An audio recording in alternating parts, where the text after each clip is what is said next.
Zuerst möchte ich ein paar Wörter in Deutsch sagen.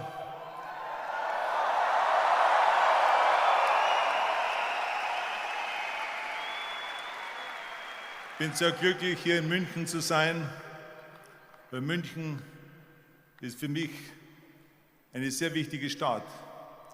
München war für mich das Sprungbrett nach Amerika. Ich bin nach München mit dem Alter von 19, nach 4 Jahren Bodybuilding-Training und innerhalb 3 Monaten durch die hervorragenden Trainingsmöglichkeiten hier in Deutschland, in München, habe ich die Mr. Europawahl gewonnen. Und nach einem Jahr wurde ich der jüngste Mr. Universum je.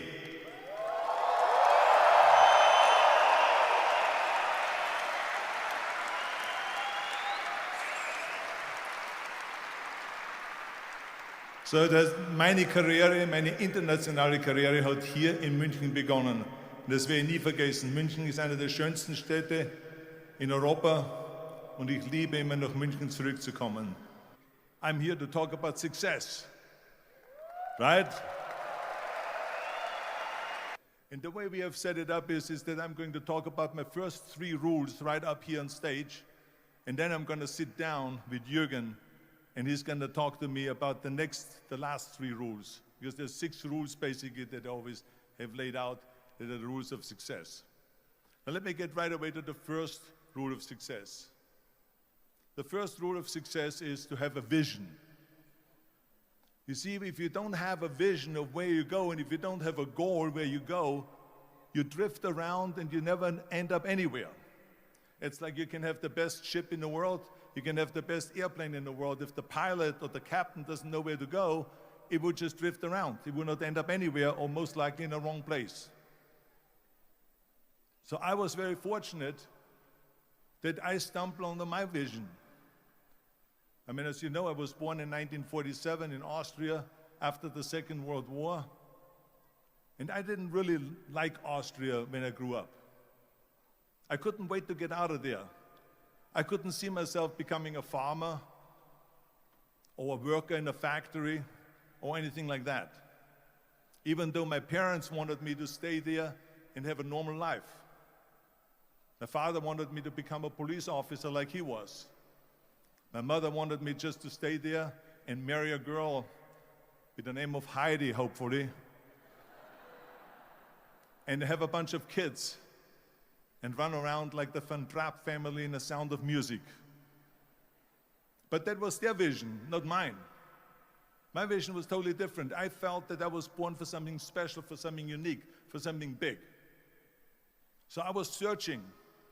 Then one day I went to school. I remember I was 11 years old, and they showed a documentary about America. And there they showed in this documentary the huge skyscrapers, the high-rises, the huge bridges, the 6-lane freeways, the huge cars with the wings sticking out, and all of this stuff. And I said to myself, that's where I want to be. I don't want to be around here with these little farmhouses and these little buildings, and everything is old. I want to be in America. But now the question was just, how do you get to America? In those days, it was a very expensive trip. It's not like today. So again, I was very fortunate that one day after school, I walked by a store in Graz, which was called Brühl. And it was the only store that really sold kind of American stuff. So one day, they had jeans there, American jeans. And then they had the bull walker. And then they had an expander, and some barbells and some dumbbells and an exercise bench in the window. So I went inside and I looked around and I looked at this stuff, and then I saw a magazine. I saw a bodybuilding magazine that had Reg Park on the cover. Reg Park was then a 3-time Mr. Universe. And I saw him on the big screen as Hercules. And on the cover it said, how Reg Park, Mr. Universe, became the Hercules star. That's what the cover story was all about. So I looked at the cover and I said to myself, I got to get this magazine. So I bought the magazine, I took it home and I read it over and over from the front page to the back. It had everything in there, how he trained, how he was working out in Leeds, England, in a factory town, how he worked out every day for 3-4 hours and became the strongest man of Europe, and how he won Mr. Europe and Mr. Great Britain, and then eventually Mr. Universe. And how he won the second Mr. Universe and the third Mr. Universe. And how he was discovered to play the starring role in Hercules. I read that and I said to myself, wow, this is the blueprint for my life. This is exactly what I want to do. I want to become a bodybuilding champion just like Reg Park. I want to get into movies just like Reg Park. And I want to make millions of dollars and be rich and famous just like Reg Park.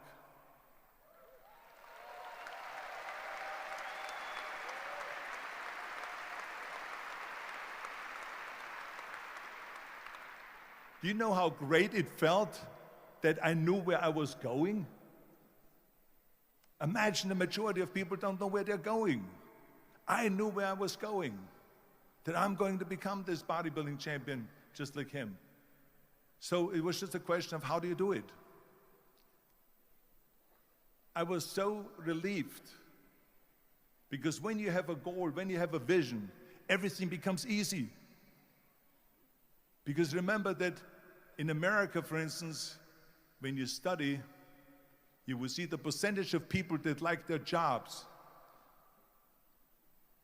74% hate their job in America. Now, there's not much different when you come to Europe. The majority of people don't like what they're doing because they're really not doing it because they didn't have a goal and they followed this goal.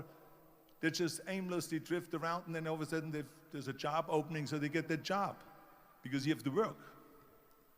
But then when you work, it's a chore. It's work. It's not fun. So if you think about only a quarter of the people really enjoy what they're doing in life, that is unbelievable if you think about it. So I felt so blessed that I knew what I was doing. It's like a medical student that studies and knows he wants to become a doctor. You know where to go. So I knew where to go. So people always ask me, when they saw me in the gym in the pumping iron days, they say, why is it that you're working out so hard? 5 hours a day, 6 hours a day, and you have always a smile on your face. The others are working out just as hard as you do, and they look sour in the face. Why is that?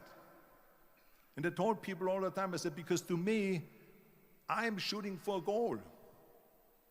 In front of me is the Mr. Universe title. So every rep that I do gets me closer to accomplishing that goal, to make this goal, this vision turn into reality.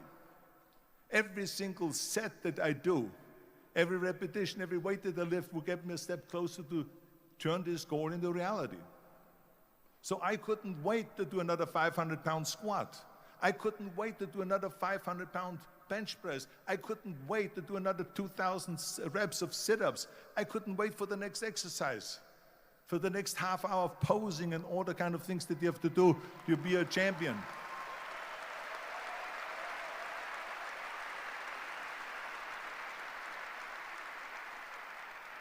I felt so great knowing where I was going, and I tell you, it worked.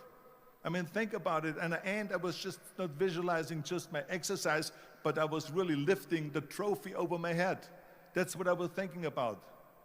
And with the age of 20, I went to London and I won the Mr. Universe contest as the youngest Mr. Universe ever.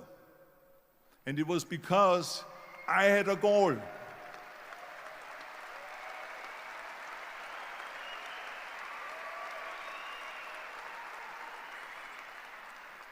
And this is no different than anything else, what I'm talking about. This is not just about bodybuilding. It was the same in acting. I remember when I was doing Conan the Barbarian. I was crawling on the rocks with a sword in my arm, crawling on all four. And of course, being that it's Conan, I didn't have clothes on or anything like that, right? So I was kind of, my knees were bare, my elbows were bare and everything else, and I'm crawling on the rocks. So after 10 takes, my elbows were bleeding and my knees were bleeding. And the director came to me and he said, Arnold, I'm so sorry that you have to go through this, but we need one more take, a close-up of you crawling with the sword towards the camera.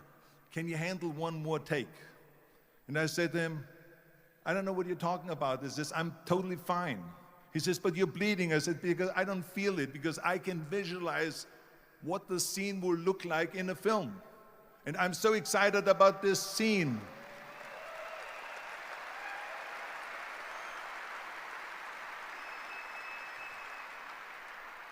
I was visualizing crawling up behind Thulsa Doom, which was played by James Earl Jones. Crawling up behind Thulsa Doom with the sword slowly, and then rising up behind him and whack, cutting his head off. And the head spins in the air, slowly with blood all over the place, and slowly falls down the steps and rolls down the steps. And his body slowly falls sideways. That was what I was visualizing, and that was very important because he, in the movie, killed my parents, killed Conan's parents. And that was revenge. And he always said that flesh is stronger than steel. And I wanted to prove to him that no, steel is stronger than flesh. And so I had this in my mind. And so this is why it didn't matter if I had to do another 50 takes or 100 takes, no matter how much I bleed on my elbows or my knees. I saw that vision of the perfect scene, and it was an important scene, and I would do it over and over again until we got it.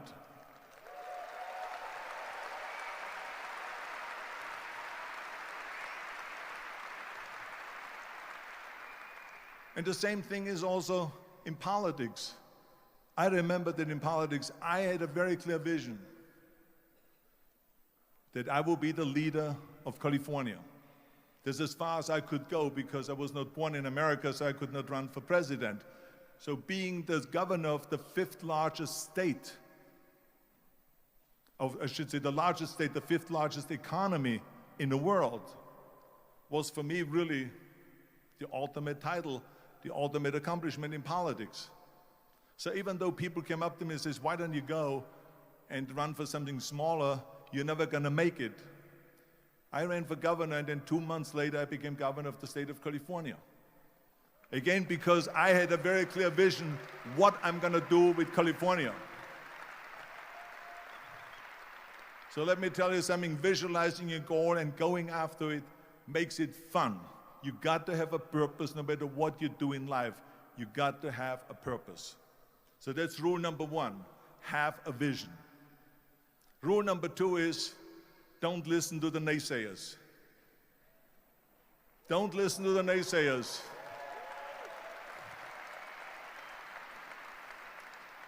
Everything I ever did, the thing that I heard out of people's mouth was, that's impossible. That can't be done. Or no. I remember when I wanted to be a bodybuilding champion, including my parents and everyone else around me, said this is impossible. Why don't you become a ski champion? That's what they do in Austria. Or a bicycle champion, or do some track and field. You can't be a bodybuilding champion. That is exactly what I heard, and of course I proved to the people that it can't be done. So whenever someone said to me, it can't be done, I heard it can be done. When they said no, I heard yes. And when they said it's impossible, I heard it is possible. Because I am a strong believer.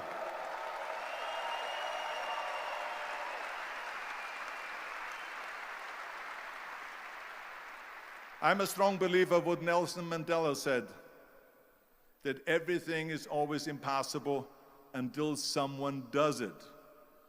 Well, I'm going to be the one, I said to myself, I'm going to do it and I'm going to show it to them. Maybe it has never been done before. That's perfectly fine with me. But I'm going to do it. And I did not listen to the naysayers.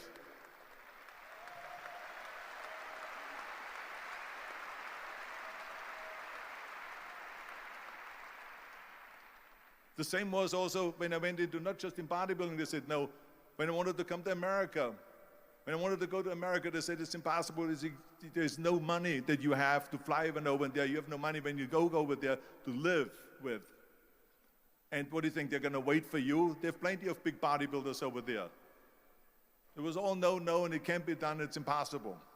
And I remember then that the same thing happened also when I went into the show business.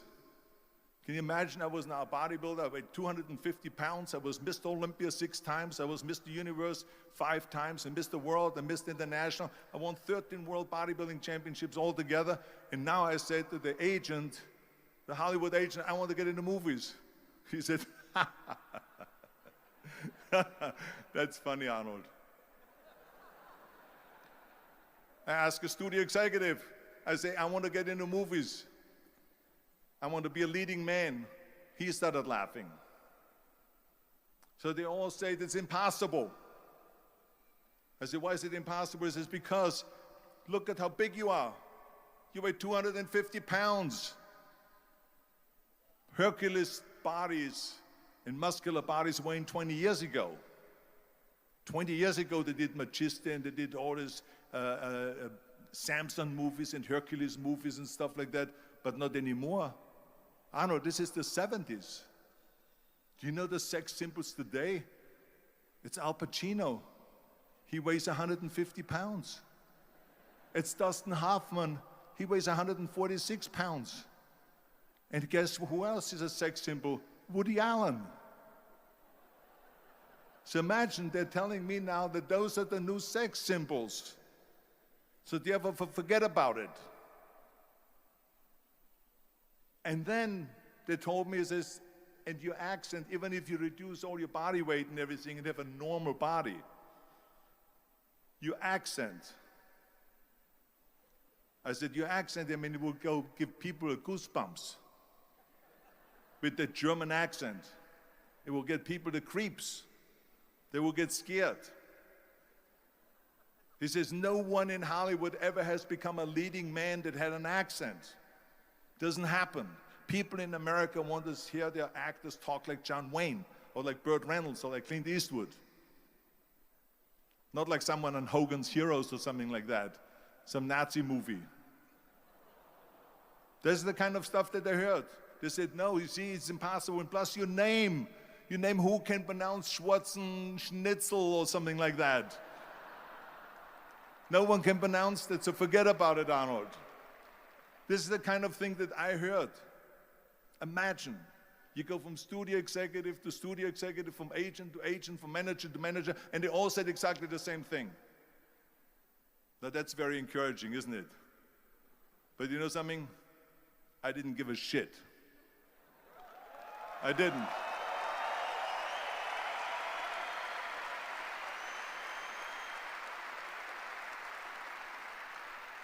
Because I believed that I can be a leading man.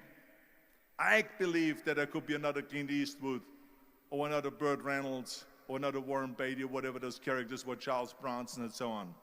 I believed that I could be those people. I said, there's enough room on that ladder that I can fit up there. And I looked back again and learned from what I learned in sports. In my case, in bodybuilding. It's all about the hard work that you put in. I said to myself, in bodybuilding, I worked out 5-6 hours a day. I'm going to do the same thing now for acting. And of course, I went to college to study English. I studied voice, accent removal, acting classes, and all of this stuff, all day long. I worked and I worked and I worked. And within a short period of time, I made one movie called Hercules in New York, which of course went right into the toilet.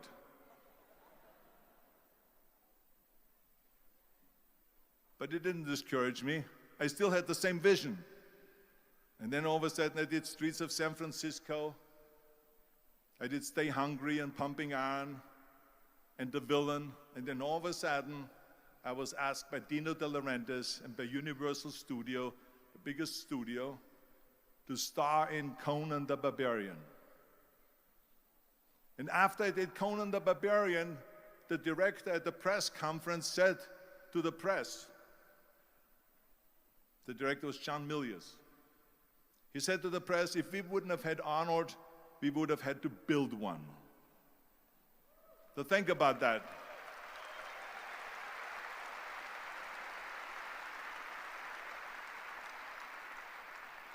The very body that they said can never be sold because the time is wrong.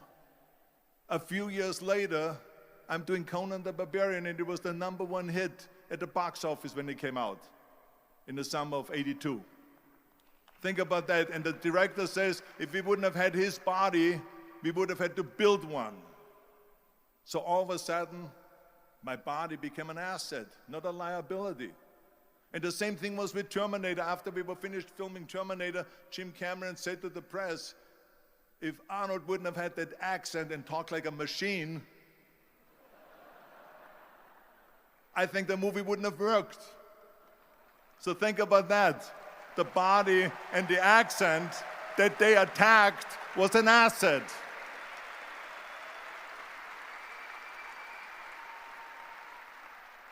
But I didn't listen to those losers. I didn't listen to them at all. Because that's exactly the way it was in politics again, when everyone said no, no, no, and it can't be done, and then became governor of California. And this is with everything like that. This is just the reality of it, is that you cannot listen to the naysayers. So this is a very important lesson for all of you. So when someone says, no, this is a stupid idea, you in your mind, you don't have to say it, but in your mind just say to yourself, fuck you. You're an asshole. What do you know?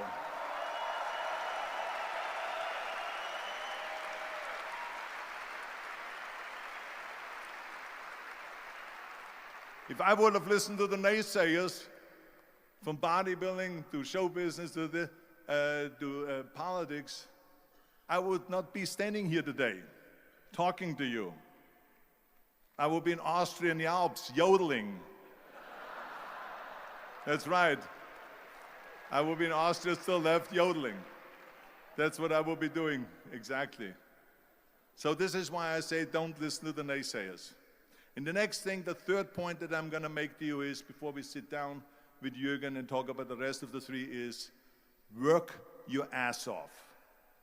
There is no magic pill.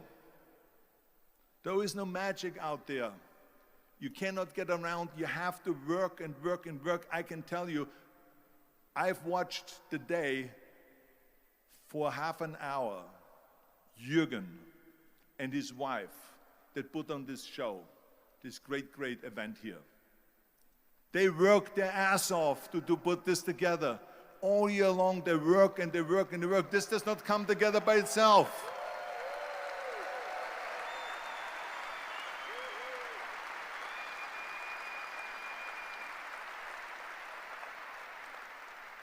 For half an hour, they were running around and making phone calls and doing this and that and talking to their aides and make sure this is happening, make sure there's the water out there. Talking about water, love water. Make sure of this and make sure of that and all that stuff. So it's work. And it drives me crazy when people say that they don't have enough time to go to the gym for 45 minutes a day and work out. Or to do something for 45 minutes to an hour a day to improve. If it is physically improve or if it is mentally to improve. Imagine you read 1 hour a day about history. How much you will learn after 365 hours in 1 year. Think about if you study about the history of musicians, of composers, how much you would know. Imagine if you would work on a business, on some business that you want to develop every day for an hour. Imagine how further along you will go and get. So it drives me nuts because we have, when people say we don't have the time, we have 24 hours a day. We sleep 6 hours a day, so that gives you still 18 hours. Now there's someone shaking their head out here in front. They say probably, I don't sleep 6 hours, I sleep 8 hours, right? Or just sleep faster.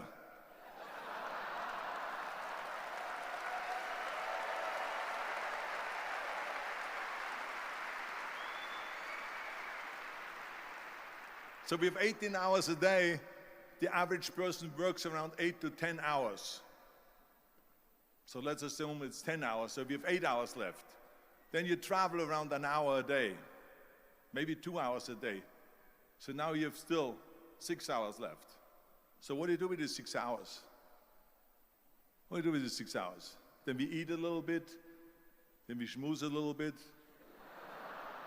talk a little bit to people and all that stuff. But you can see how much time there is available if you organize your day. So you got to work hard. I mean, let me tell you something. When I went to America, I went to college. I went and worked out 5 hours a day. And I was working on construction. Because in those days in bodybuilding, there was no money. I didn't have the money for food supplements or anything. So I had to go to work. So I worked on construction. I went to college. I worked out in the gym, and at night, from 8 o'clock at night to 12 midnight, I went to acting class 4 times a week. So I did all of that. There was not one single minute that I wasted. And this is why I'm standing here today.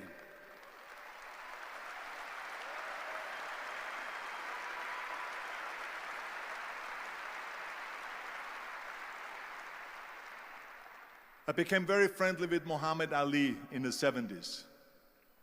And Muhammad Ali worked his butt off. And I saw it firsthand. And I remember that there was a sports writer that was there in the gym when he was working out and he was doing sit-ups. And they asked him, how many sit-ups do you do? And he said, I don't start counting until it hurts. Now think about that. He doesn't start counting his sit-ups until he feels pain. That's when he starts counting. That is working hard. And so you can't get around the hard work. It doesn't matter who it is. As a matter of fact, I believe what Ted Turner said, work like hell and advertise.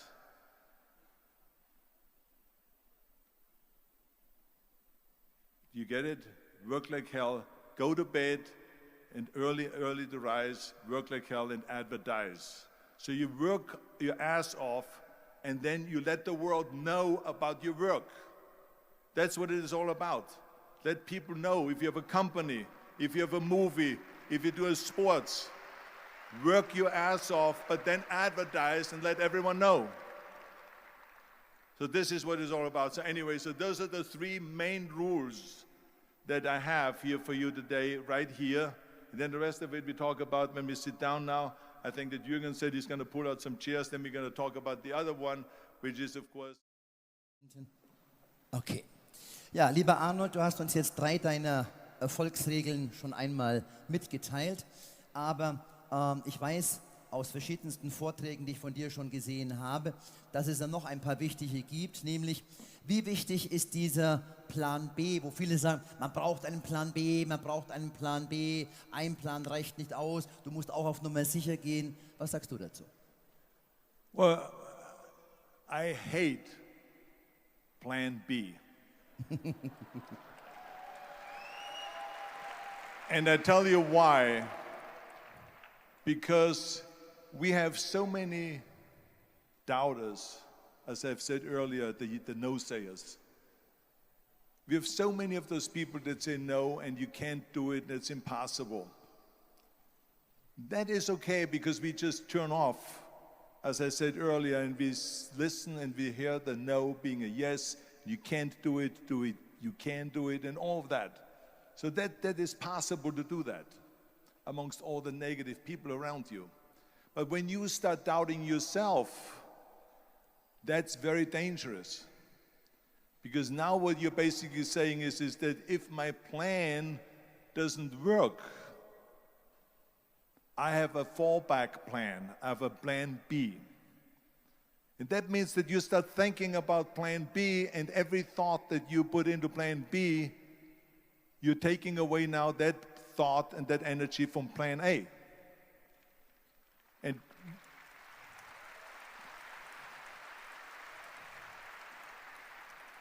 And it's very important to understand that we function better if there is no safety net, because plan B becomes a safety net. It says that if I fail, then I fall and I get picked up and I have something else there that will protect me.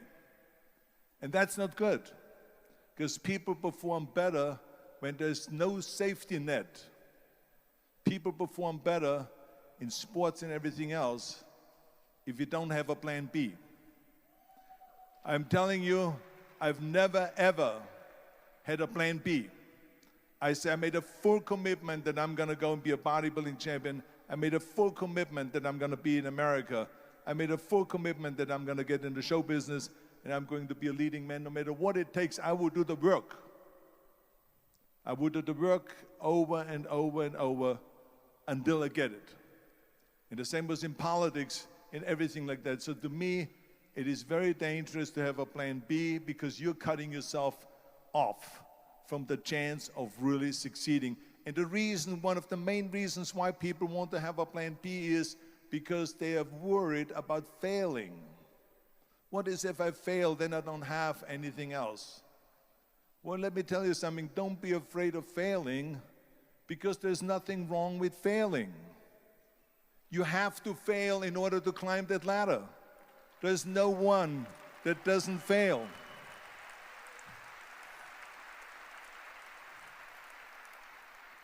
Michael Jordan said in one of his interviews, when they said, "You're unbelievable, you're the greatest basketball player of all times." I mean, tell me about that. And he says, "Well, you're just mentioning the successes." But he says, "For me to become the greatest basketball player, I missed 9,000 shots when I was playing basketball at the NBA games." So during these games that he was so successful, he missed 9,000 shots. Does it make him a failure? No. He's one of the greatest basketball players of all times, but he failed 9,000 times. Do you get it? We all fail. It's okay.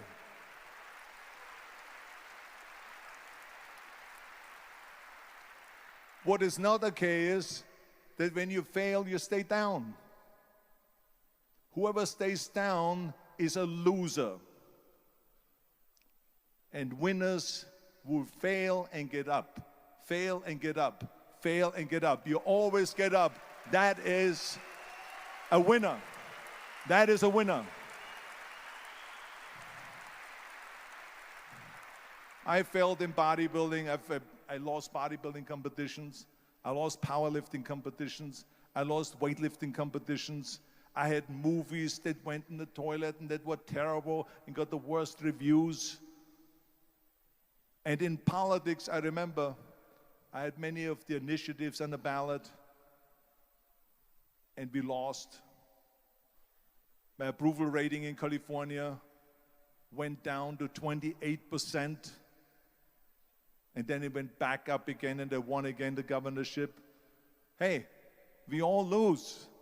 We all have losses. This is okay, and this is why I say don't be worried about losing, because when you're afraid of losing, then you get frozen. You get stiff, you're not relaxed. You got to be, in order to perform well in anything, if it's in boxing or if it is on your job or with your thinking, is only happening when you relax. So relax. It's okay to fail. Let's just go all out and give it everything that you got. That's what it is all about. So don't be afraid to fail.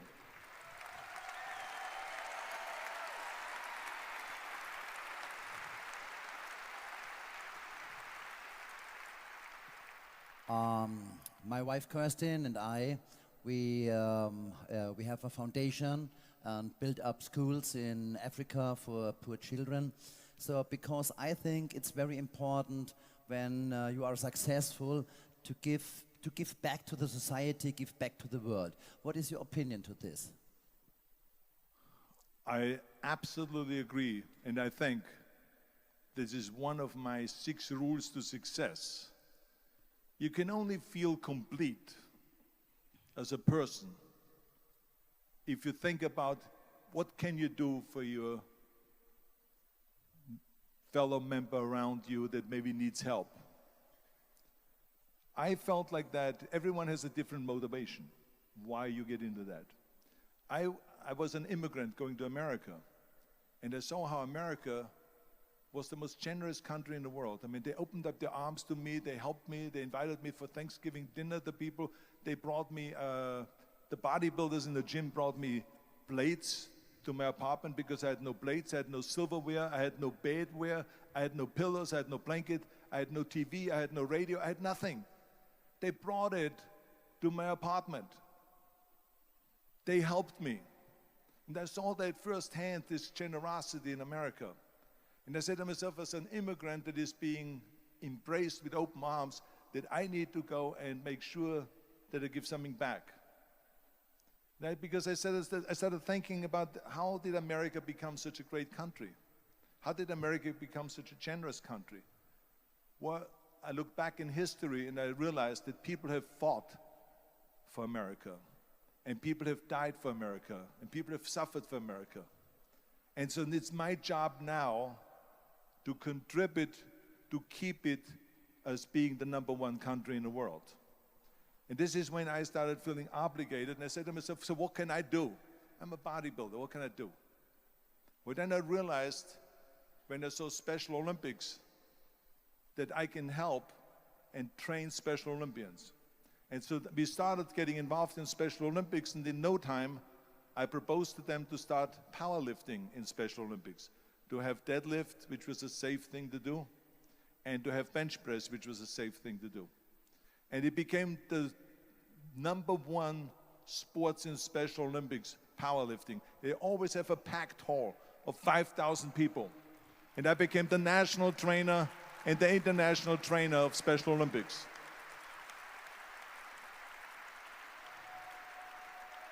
And I tell you, I felt so good. I felt better than winning a bodybuilding competition, going to one of their competitions and seeing 100 of those athletes from all over the world competing in powerlifting and being happy and being included and being felt that they're equal to all of us. It was the most unbelievable feeling, and this is why I got so excited about it that then after that, I started, going around to military bases in America and training our military personnel. Because in those days, bodybuilding and weight training wasn't popular. Now it is. Now when you go to Iraq, to Baghdad or somewhere like that, and you see the American soldiers train, they have the biggest facilities. It's like this dome here. This is how big the training facilities are now. So it all changed. But in those days, it wasn't popular at all. So I went from military base to train the soldiers and the sailors and the airmen and all of them. And it made me feel good again. And then after, when I met President Bush, then Vice President Bush, and we traveled around to campaign, he asked me what I want to do, and I said, I would like to be a fitness leader in America. I would like to be the chairman of the President's Council on Physical Fitness and Sports. And then when he became president, he appointed me to that. And so now I really was able to travel through all 50 states and promote health and fitness. And the more I got into that, the more I realized how good it feels to give something back. And that's when my idea came about after-school programs, because after school, when I traveled to all the schools to train students, I saw there was a huge gathering of students after the school was over outside the school. And I asked the school principal, what are all the students doing? And he said to me, Arnold, you have to understand that 70%, that the kids in our schools, they come from parents where 70% of the parents are both working. So therefore, there's no one there picking them up. So that's got me the idea to start after-school programs, to keep those kids in school while the parents are working, and to offer them homework assistance, tutoring, and sports and fitness programs and arts programs, music and painting and so on. And it became a huge success.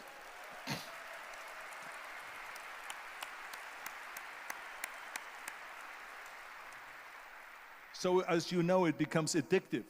So it becomes addictive. So then when, of course, when they became very successful, now we have after-school programs all over the United States.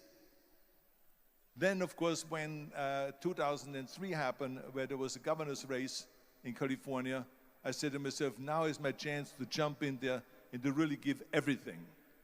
And people said to me, he says, are you crazy to run for governor? When you're governor, he says, you cannot go and make movies anymore. I said, well, duh. I mean, I know that you can't run the state and make movies. Of course not. He says, well, you would lose all these millions of dollars. I mean, you're getting 20, 25, $30 million a movie, you will lose that. I say, I don't care. I say, all the money that I made is because of America. My success is because of America. Everything that I've accomplished is because of America. I say, so for me now to give something back for 7 years and not to make money makes no difference to me. I say, I'm going to do it. And I jumped in the end of the race and did it. And let me tell you something. I'm not poor because those 7 years I didn't get paid. I'm perfectly fine. And it made me feel good that I could give back to America.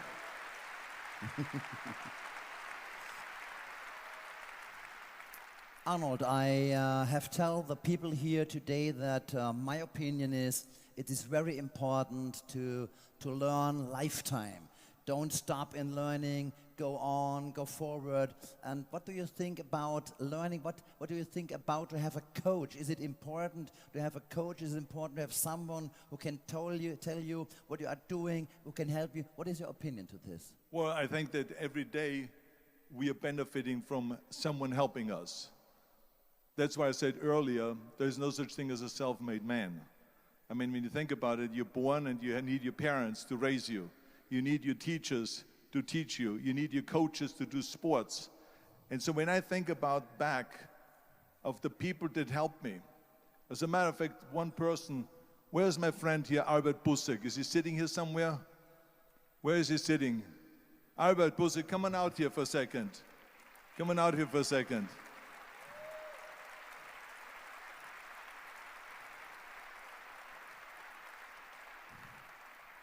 The reason why I just wanted him to come out here to the front so you see him is because without Albert Bussek, I would not have had the bodybuilding career. Stay right there, Albert, and look at this way so they can see your face.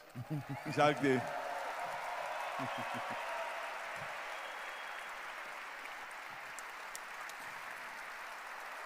Albert Bussek was the one, for instance, just to give you an example, out of the thousands and thousands of people that helped me, Albert Bussek was one of them that helped me to translate into English so I could fill out my entry form for the Mr. Universe contest.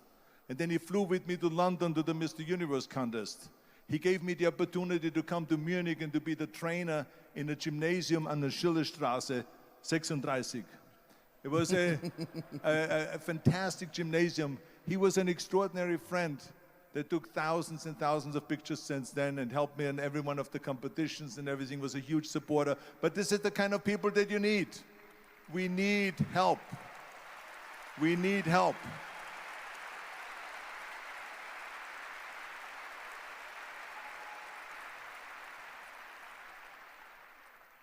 I remember that everything I did, I always needed help. Think about it when someone says, Arnold, you're the greatest self-made man. I said, you can call me anything you want. You can call me Arnie, you can call me Schwarzi, you can call me Terminator, you can call me Governator, but don't ever call me self-made man. I said, because I did not get to that point by myself. I mean, think about just to be successful in the movies. How are you going to be successful in the movies without having an audience? The only one that makes you successful in the movie is the people that go to see the movie. So how can you say to yourself, made man, when you need millions and millions and millions of people all over the world to go and see your movies, so people, then the press looks at it and says, this guy has a big box office success. It's the people. It's you.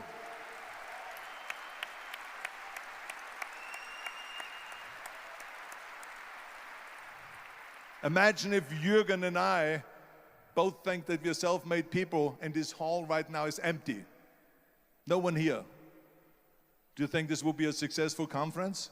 No. Who makes it successful is not him and me. We are just one little molecule that is added to the equation. But you are the ones that make this conference a successful conference. So thank you, all of you, for being here today. You are the ones that is making it big.